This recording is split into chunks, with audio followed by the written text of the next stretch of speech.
All right, ladies and gentlemen, so we've done a little bit of work finding derivatives by hand the long way, and you've noticed probably that it's very long and that there's probably some type of pattern at play that could make our lives a little bit easier.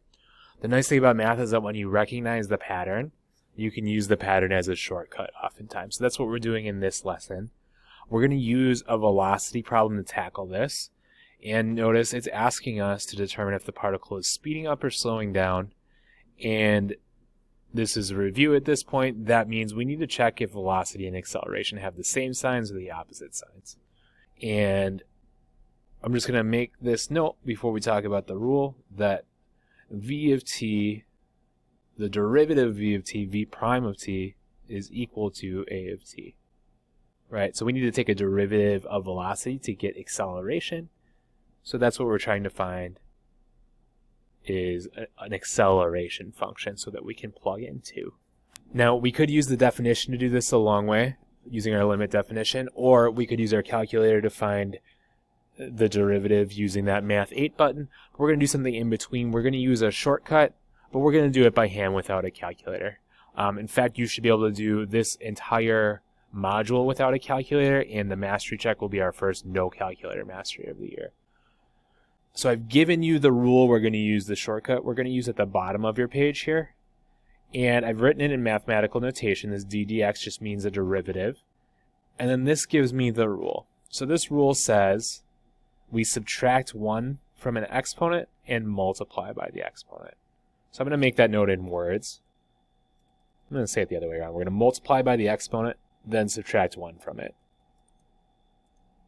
And this rule applies for any power of x. And then the derivative of a constant, well, a constant is just a number. It even says it in the name. Constant means not changing. The rate of change is 0. Okay, so that's what these two rules mean. Let's apply them. So this notation maybe looks scary, but the rule is actually pretty easy. So my acceleration function, I'm going to write it exactly how we wrote it down there first, and then I'm going to simplify. So my original function was negative 3t squared for that first term. And then my derivative rule says to multiply times the 2 and then subtract 1 from the 2. And then the derivative of 4t to the first is what I need to do, so there's an invisible 1 there. My rule says multiply times the 1 and then subtract 1 from the 1. And then we were adding these together, so I'm going to just bring down my... And then I just need to simplify. So I've done my derivative. 2 times negative 3 is 6. T to the 1. 1 times 4 is 4. T to the 0. T to the 0 is just 1, by the way. So this becomes just 4. Negative 6. T to the 1 is t. And that is my a of t function. So we just did our first power rule derivative. And we wanted, by the way, a of 2, right? We're looking at t equals 2, so a of 2 would be negative 6 t to the 4th. Negative 6 times 2 is negative 12 plus 4 is negative 8. And v of 2, well, I can just plug that in. You guys know how to do that. I believe you get 11. And the answer to my question is the particle is slowing down because v of 2 and a of 2 have opposite signs. So I'm going to say v of 2 is positive and a of 2 is negative. Oops. Okay, so notice we no longer need a calculator to answer questions about these guys. Okay, so now I'm asked for x of t. So we want position, right? So we know x of t is the integral of v of t. So for this problem, I want to do the integral of v of t of negative 3t squared plus 4t plus 15 respect to t. This dt, you always have to write it. It doesn't really mean anything. It's just part of the notation. Later, if you do multivariable calculus, it will be important. But for now, just get in the habit of writing it. And the reason we know that this is what the problem is asking us to do is because position is the integral of velocity. Right, if velocity is the derivative of position, that means position is the integral of velocity because they are inverse operations, derivatives and integrals. The fact that they are inverse operations also tells us a little bit about how to solve an integral. So to solve the integral, we're going to do the exact opposite as we did to take the derivative, right? So for a power rule integral, we are going to add 1 to the exponent rather than subtract, and then divide by the result. So I'm going to show you that here. For some of you, this may be easier to follow after you've practiced some derivatives on delta math, so feel free to pause and come back to this if you'd rather go section by section. But we're just going to do the opposite of what we did before, right? So that means if I want to integrate, this is going to give me negative 3t squared was my original function, and then I'm going to do plus 1 up here,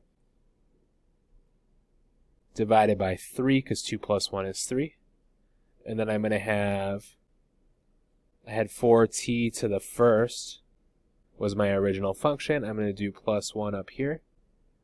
And then 1 plus 1 is 2. I'm going to divide by that 2. And then this is a little tricky because 15 has sort of an invisible t to the 0, right? Because remember, I had a t to the 0 result. It gave me this constant. So to do the opposite, we have to start with that 0. We're going to add a 1 to it, and then I'm dividing by 1. So now my integral, I'm just going to simplify again. So this cancels out. I get negative t to the third plus 2t squared plus 15t would be my function for x of t. And then I could check my work. The way I would check my work is I could take the derivative, and if I did it correctly, I should get exactly what I started with when I take the derivative. I do, right? If I did 3 minus 1, I would get 2 times that 3 would be negative 3t squared. 2 minus 1, I would get this first power. 2 times 2 is 4. And the derivative of 15t is 15, right? So that is correct. Okay. Now, this type of problem is called an indefinite integral problem. And the reason it is called that is because there's actually many answers to this problem. And the reason is if I add, say, a plus 1 here, and I take the derivative, I still get this because the derivative of 1 is 0. If I add a plus 100 here and take the derivative, I still get this because the derivative of 100 is 0. If I add so on and so forth, if I add 10,000, the derivative is still this because the derivative of 10,000 is 0. So if I add a constant here, it doesn't change my result at all. To represent that, what we're going to do, rather than trying to write the whole list of what it could be, we're going to represent that in a particular way. And every mathematician in the history of calculus has gotten problems wrong because of this. When we write an indefinite integral, we include a plus c to represent that it is a whole family of functions that have a derivative equal to what we started with.